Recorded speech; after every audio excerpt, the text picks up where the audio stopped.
no Santo dos Santos, em outro lugar.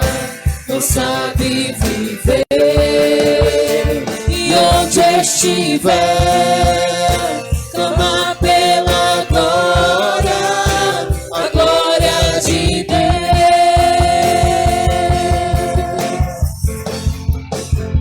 Quem já pisou no Santo dos Santos, em outro lugar, não sabe viver, e onde estiver, clama pela glória, a glória de Deus.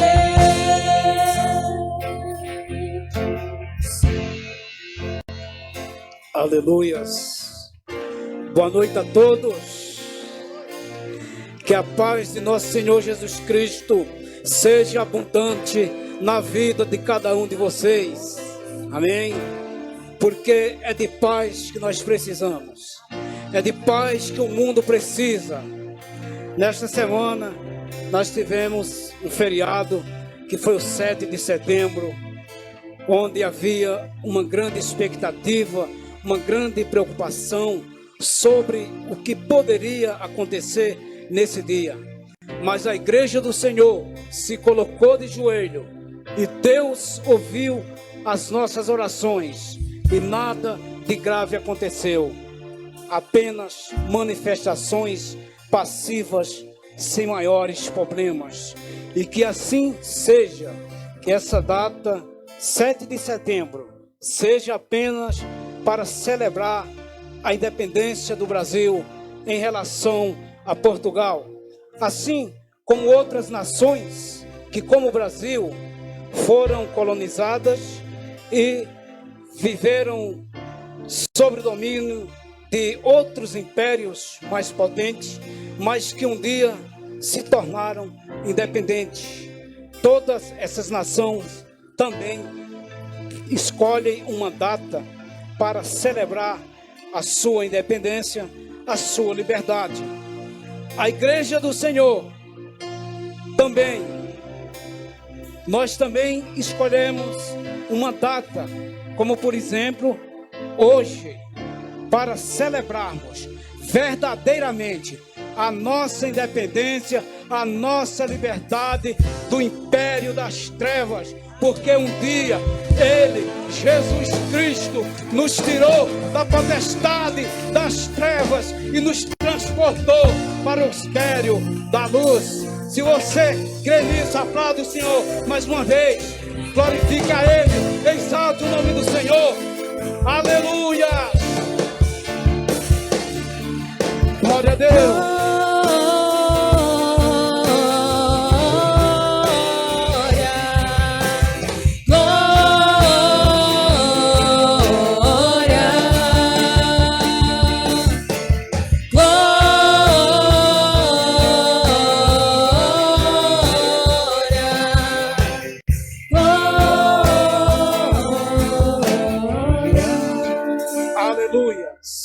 Glória a Deus. Eu gostaria que você abrisse a sua Bíblia juntamente comigo no Evangelho de João, no capítulo 16. O Evangelho de João, capítulo 16. Facinho de achar, né? Aleluia. Evangelho de João, capítulo 16, e nós iremos ler os versículos 32 e o 33. Amém, igreja? Glória a Deus. Diz assim: eis que chegado a hora, e já se aproxima, em que vos sereis dispersos, cada um para suas casas, e me deixareis só. Mas não estou só, porque o Pai está comigo. Tenho-vos dito isso, para que em mim tenhais paz. No mundo tereis aflições, mas tende bom ânimo, eu venci o mundo. Pode se sentar em nome de Jesus.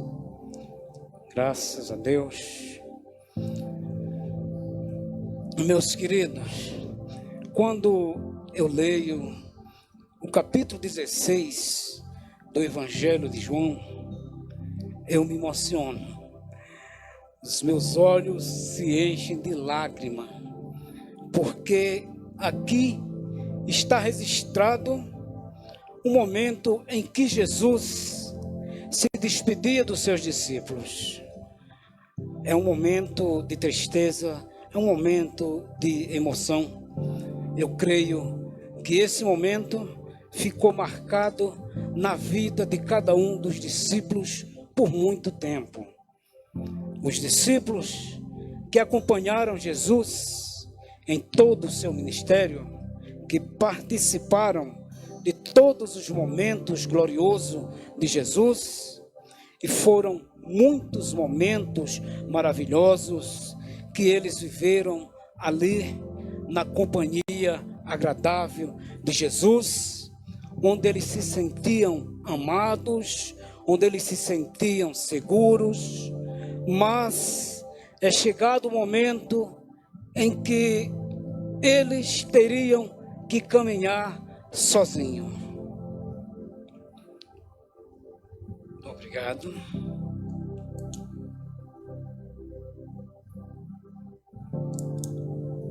Interessante é que Jesus já vinha preparando eles para esse momento. Ali desde o capítulo 13 até o capítulo 16, Jesus já vinha preparando os discípulos para esse momento de despedida, com muito cuidado para que eles não ficassem muito abalados. E chega um ponto que Jesus começa a falar para eles dos problemas, das tribulações que eles iriam enfrentar dali para frente. E até certo ponto os discípulos não estavam entendendo muito bem o que Jesus estava querendo dizer para ele. E ele chega no outro ponto em que ele começa a falar mais claramente, de uma maneira mais aberta com eles, e diz para eles: olha, eu tenho muitas coisas para falar para vocês, mas vocês não irão suportar agora. Vocês irão chorar, vocês irão se lamentar, vocês irão se entristecer. Mas eu digo para vocês que essa tristeza vai passar, que essa tristeza irá se converter em alegria. E essa alegria que virá sobre vocês, ninguém poderá tirar. Aí aqui no versículo 32, ele diz para eles: eis, mas é chegada a hora em que, e já se aproxima, em que vocês serão dispersos, cada um para suas casas, e me deixarei só. Mas eu não estarei só, porque o Pai está comigo. Digo isso para que vocês em mim tenham paz. Aí ele diz novamente para eles: no mundo tereis aflições, ou seja, problemas, dificuldade, sofrimento. E em seguida ele os conforta com uma palavra de encorajamento, de esperança e de vitória, quando ele diz: mas tende bom ânimo, eu venci o mundo. Meus queridos, você sabe o que é que Jesus estava dizendo aqui diretamente para seus discípulos e indiretamente para cada um de nós? Jesus estava dizendo que ele venceu todos os desafios desse mundo e que se aproximava a hora dele vencer o último e o maior de todos os desafios. Ele estava indo para a cruz. Ele estava indo de encontro com a morte na cruz. Porém, por meio da sua morte na cruz e do seu sangue que iria ser derramado na cruz, isso também nos faria vencedores. E se você é um vencedor, dê um grito de vitória. Só os vencedores, só os vencedores. Você é vencedor. Por meio da vitória de Jesus, você é vencedor.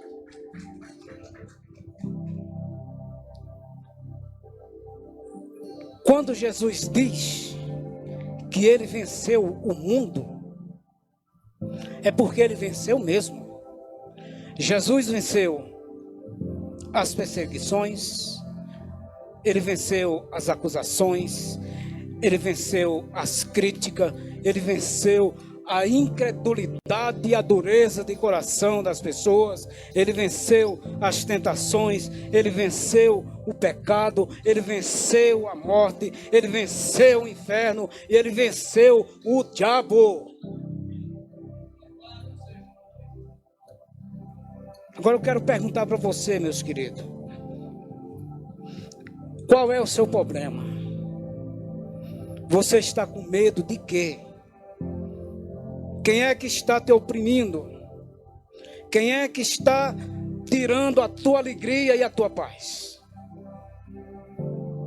O que eu quero dizer para você é que por meio da vitória de Jesus sobre o diabo na cruz, nós fomos capacitados a vencer todas estas coisas.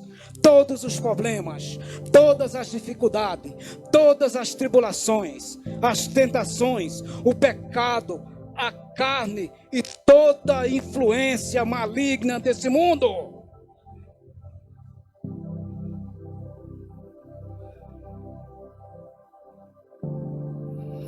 A vitória de Jesus é nossa.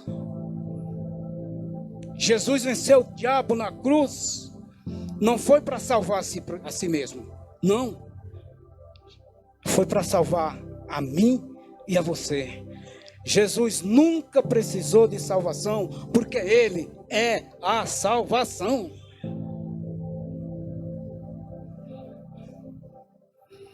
Você pode tudo, mas tudo é por meio de Jesus. É por meio de Jesus que nós somos abençoados. É por meio de Jesus que nós somos curados. É por meio de Jesus que nós somos perdoados. É por meio de Jesus que nós somos salvos. E é por meio de Jesus que nós somos feitos filhos de Deus. Se você é filho de Deus, amado, dá um salvo de palmas para Jesus. Se você é filho de Deus. Aleluia.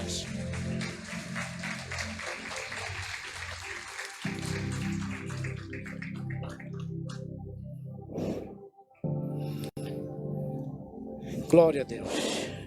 Nós somos vencedores, meus amados. Por meio de Jesus, nós somos mais do que vencedores. Eu vou dar um exemplo aqui, mostrando para você por que a vitória de Jesus sobre o diabo na cruz nos fez vencedores.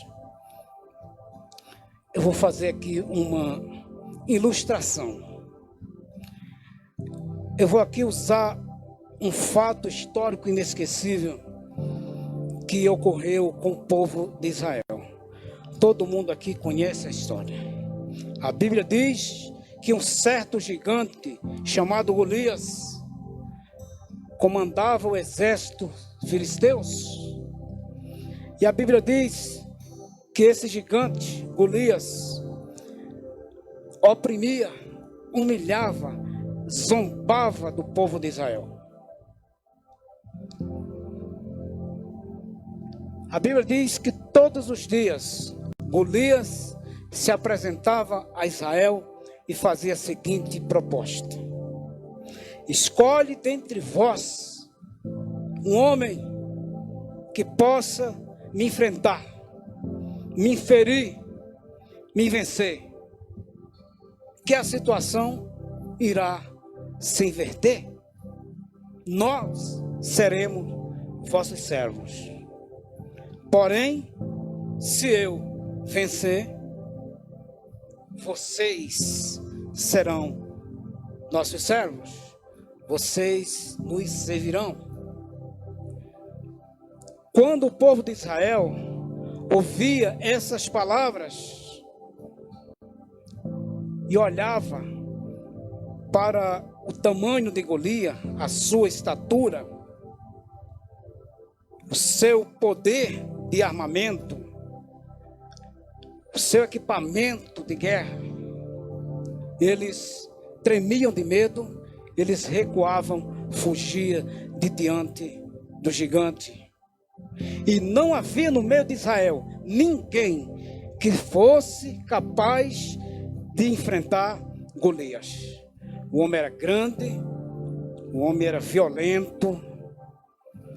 Enfrentar Golias era desafiar a morte. Porém, quando tudo parecia que não tinha mais solução, quando parecia que o destino do povo de Israel era mesmo ser humilhado, oprimido por Golias e seu exército, aí apareceu Davi.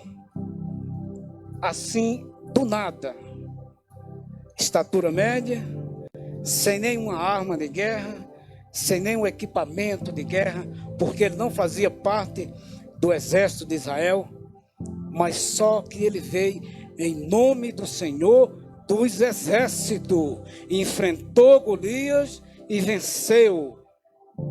E o gigante Golias, que oprimia o povo de Israel, caiu por terra. Todo o poder que estava sobre Golias e o seu exército foi despojado. Todos se afugentaram, fugiram. A situação se inverteu. Agora, quem tinha o poder era o povo de Israel. O povo de Israel agora era um povo livre, um povo vencedor. Ninguém mais oprimia. Por meio da vitória de Davi. A nossa história é bem parecida.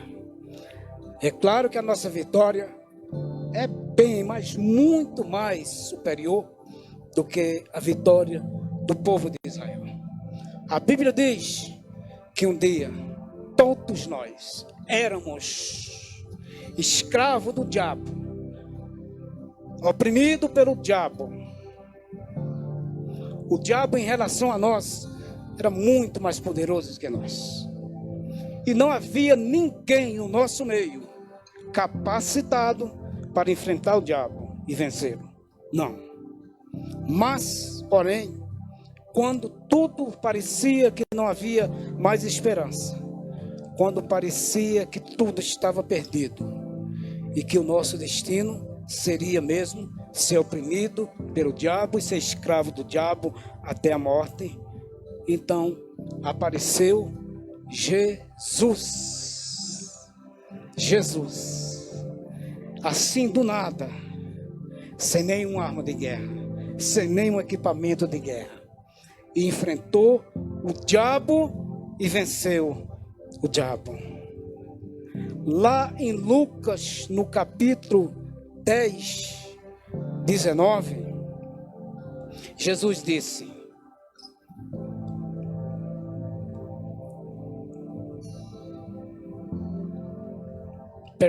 lá em Lucas capítulo 11, 21, 22.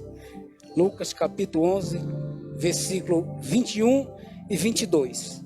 Jesus disse que quando um valente armado guarda a sua casa, ele se sente seguro, protegido, mas quando aparece um mais valente do que ele, vence ele, toma suas armas e ainda reparte os seus despojos.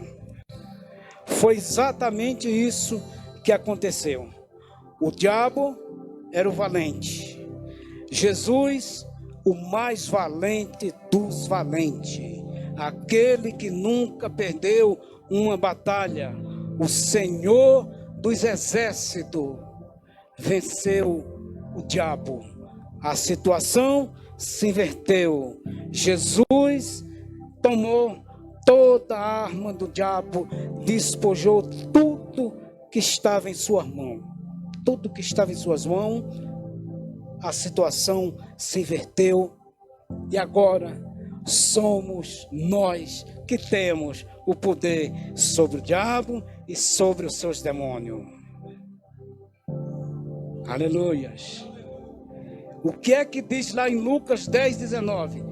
O próprio Jesus disse, Lucas 10, 19: eis que vos dou poder para pisar serpentes, escorpiões e toda a força do inimigo, e nada vos fará dano algum.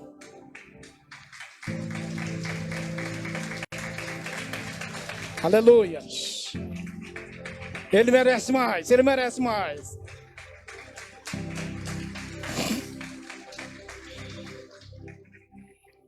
Mas calma aí, viu? Essa não é, Jesus nos alertou, que essa não é a nossa maior vitória. A nossa maior vitória é garantir a nossa inscrição lá em cima. Essa é a nossa maior vitória. Sabe por quê, meus amados? Porque a guerra continua. Mesmo depois da vitória de Davi sobre Golias, Israel continuou enfrentando inimigos, adversários terríveis. Só que com uma diferença: eles venciam todas as batalhas. Eles não perdiam uma batalha. Israel só perdia uma batalha quando eles queriam, quando eles relaxavam, quando eles não vigiavam, que deixavam seus inimigos invadir seus territórios. Aí não tinha jeito, eles perdiam a batalha. Assim somos nós. Assim somos nós. Jesus já nos deu a vitória sobre o diabo. Mas, porém, nós temos que vigiar. Nós temos que vigiar. Porque a Bíblia diz lá em 1 Pedro 5,8 que o diabo, nosso adversário, anda ao nosso derredor, rugindo como um leão, procurando quem possa tragar. Se você deixar de orar, deixar de ler a Bíblia e colocar a palavra de Deus em prática, você está deixando o inimigo invadir seu território. E certamente, se ele invadir seu território, ele irá lhe vencer novamente. Novamente.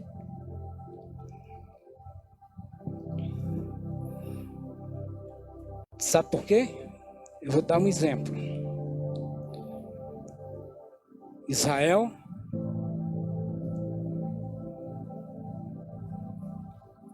a proposta de Golias para Israel era bem objetiva. Se Israel vencesse o Golias, os filisteus seriam escravos de Israel. Porém, se Golias vencesse Israel, o povo de Israel seria escravo dos filisteus. Lá em 2 Pedro 2,19, Pedro disse: porque de quem alguém for vencido, do tal também se fará servo. Então a regra é muito clara: o vencido se torna servo do vencedor. Mas eu tenho uma notícia boa para você. Vamos lá. 1 João 4:4. 1 João 4:4.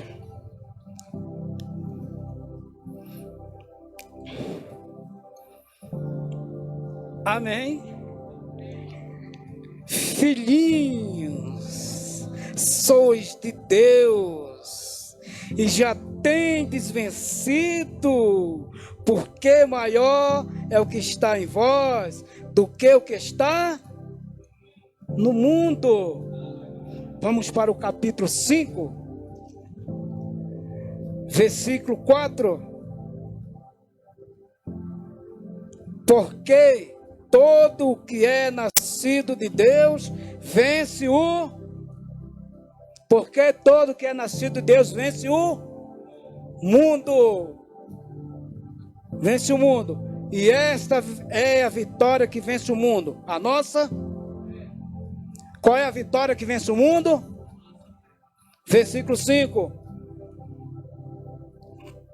Quem é que vence o mundo, senão aquele que crê que Jesus é o Filho de Deus? Meus queridos, pode os diáconos vir já, os músicos aqui, os pastores podem subir aqui já. Meus queridos, você viu como é simples vencer o mundo? Basta somente você crer que Jesus é o Filho de Deus, que Ele veio em carne, habitou entre nós e que morreu na cruz pelos nossos pecados, mas ressuscitou e está vivo e vive para todo sempre. Amém. Se você crê nisso, aplaude o Senhor, glorifique, exalte o nome dEle. Ele merece, mas, oh, aleluia.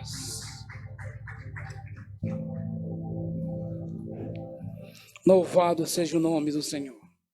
Aleluia. Vamos cantar um hino ao Senhor. Vamos cantar um hino ao Senhor. Aleluias.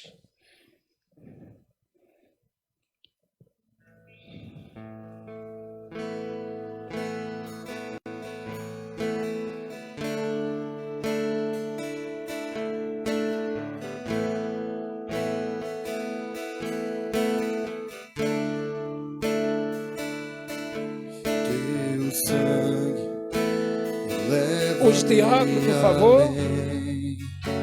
a todas as alturas, onde ouço a tua voz, fala de tua justiça pela Os minha pastores, vida. os pastores podem subir Jesus, aqui este é também. o teu sangue.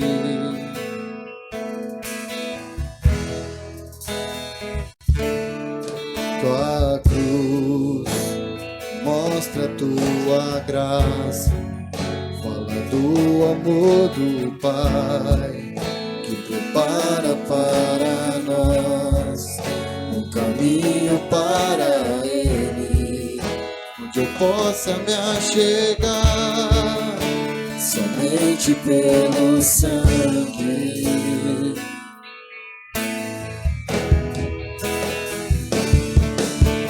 E nos lava dos pecados, que nos traz restauração. Nada além do sangue, nada além do sangue de Jesus.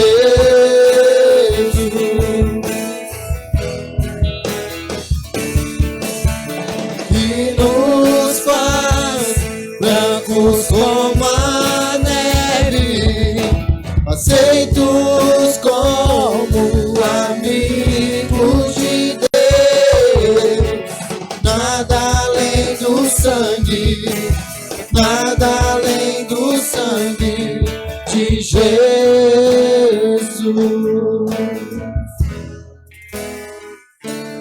Aleluias. Meus queridos, nós agora iremos fazer algo. Nós iremos celebrar a ceia do Senhor. Amém? E é bom sempre lembrar que deverão tomar a Santa Ceia do Senhor todos aqueles que já foram batizados nas águas. Por quê? Porque o batismo nas águas é a confirmação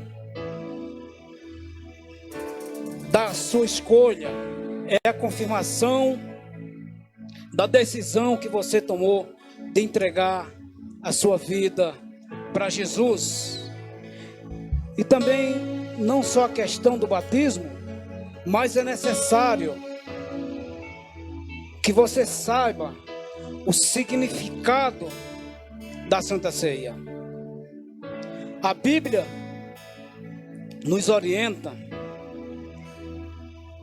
que não devemos tomar a ceia do Senhor sem saber discernir o significado, a importância e a seriedade do que é tomar a Santa Ceia do Senhor.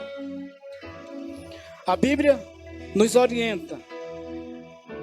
Essa questão é levada muito a sério.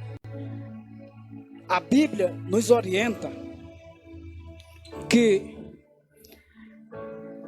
nós, cada um de nós, precisamos examinar-se a si mesmo antes de tomar a ceia do Senhor. Ou seja, você precisa estar em plena comunhão com Deus para tomar a Santa Ceia. Se você não está em plena comunhão com Deus, você deve se arrepender dos seus pecados, porque a Bíblia diz que se tomarmos a Santa Ceia do Senhor indignamente, consequências terríveis poderão vir sobre nós. Amém? É duro ter que dizer isso, mas é a Bíblia que nos ensina dessa maneira. E eu tenho que falar o que está na Bíblia. Amém, meus amados? Graças a Deus. Então, eu quero dizer para você que tanto o batismo nas águas como a ceia do Senhor não é uma doutrina criada pela igreja, não é, mas é uma ordenança de Jesus. É uma ordenança de Jesus. Quanto o batismo, ele mesmo deu um exemplo. Ele pediu para que João lhe batizasse no Rio Jordão. Da mesma forma, a ceia do Senhor, ele realizou uma ceia do último momento que ele esteve com seus discípulos e nos ordenou que fizéssemos isso em sua memória até que ele venha.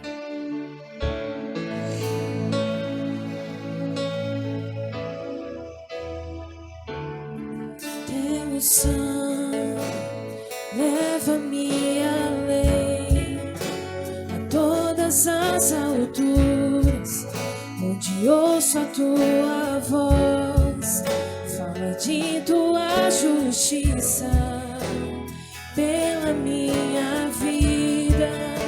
Jesus, este é o teu sangue.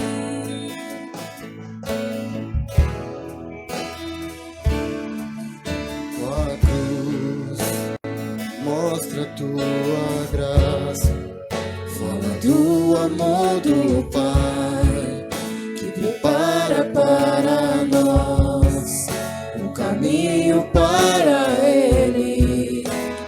possa me achegar.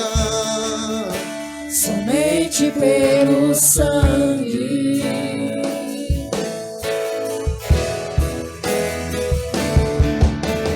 Que nos lava dos pecados, que nos traz restauração. Nada além do sangue, nada além do sangue de Jesus.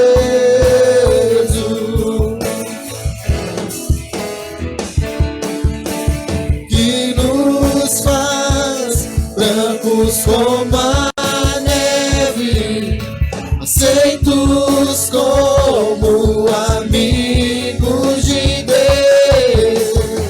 Nada além do sangue, nada além do sangue de Jesus.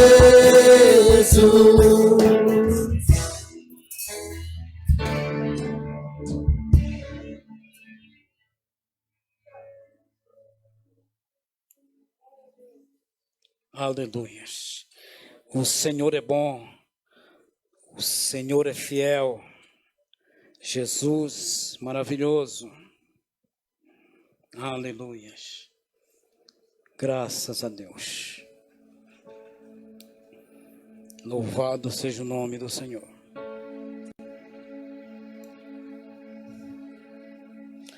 Como eu já disse aqui,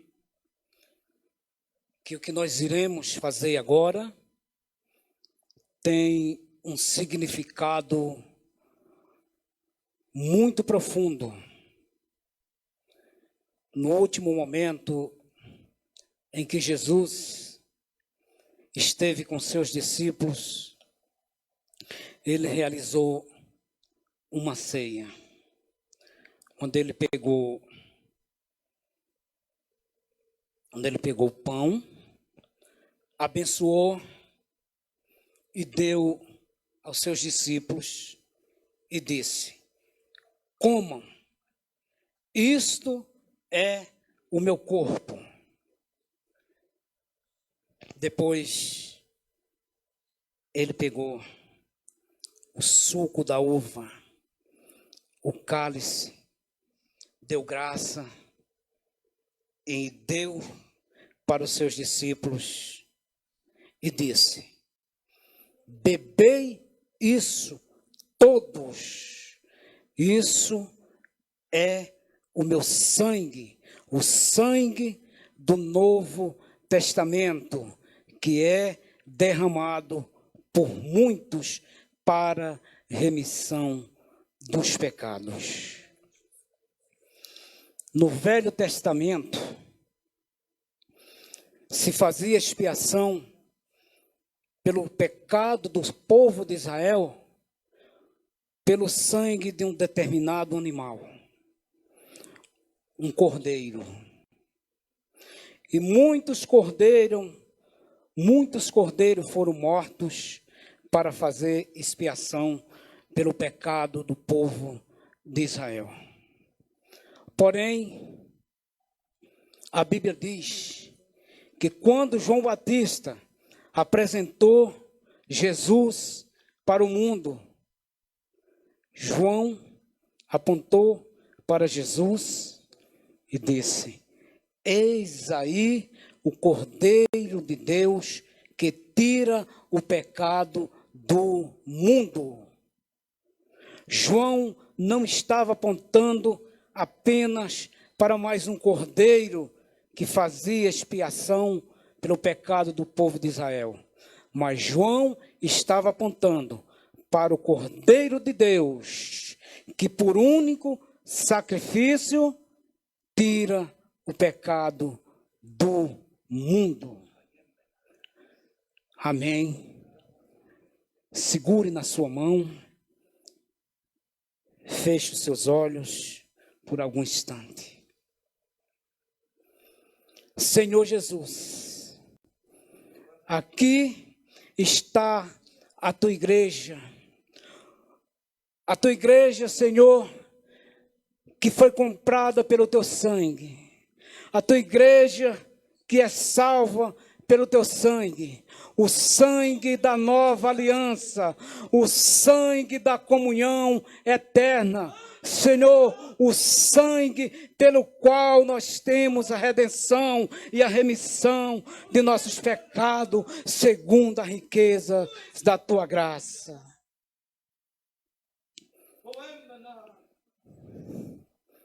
Pai, abençoa, consagra esse pão que representa o teu corpo que foi moído por causa de nossos pecados. Coma, meu irmão, coma desse pão.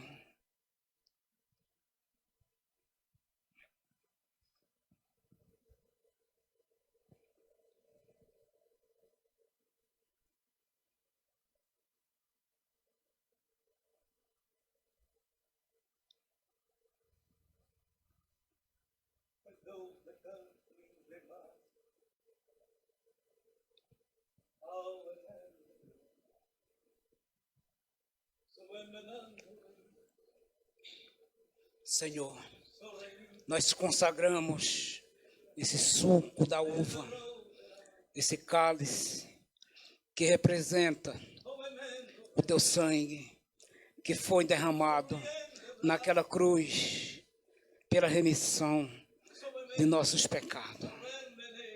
Beba, beba, meus amados, e fiquem à vontade.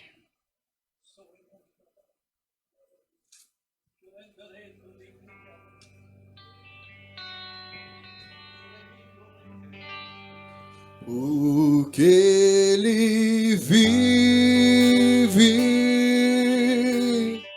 posso crer no amanhã.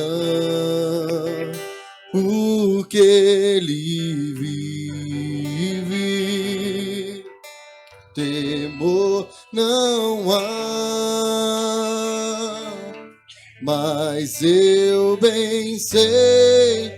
Eu sei que a minha vida está nas mãos do meu Jesus, que vivo está.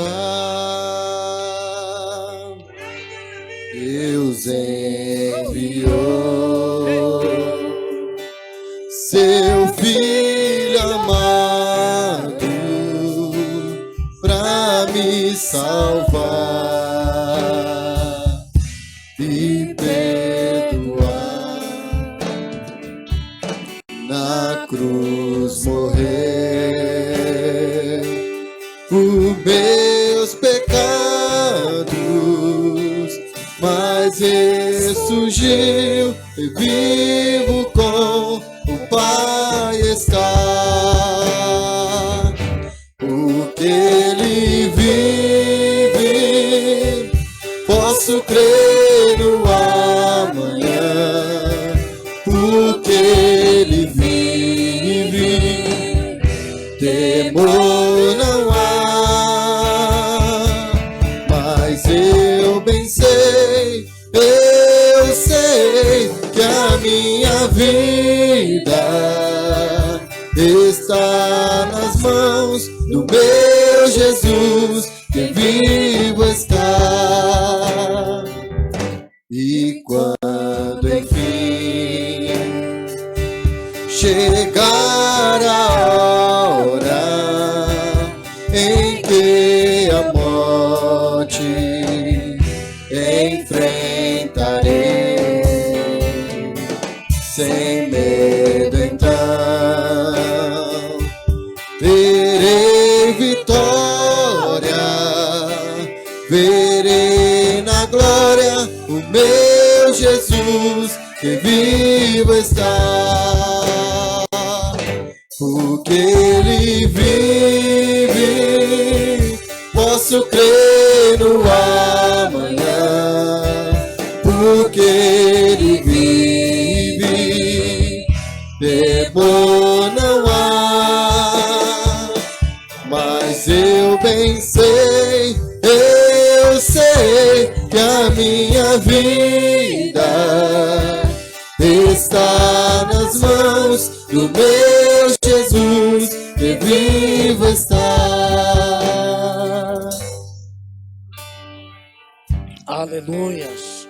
Glória a Deus.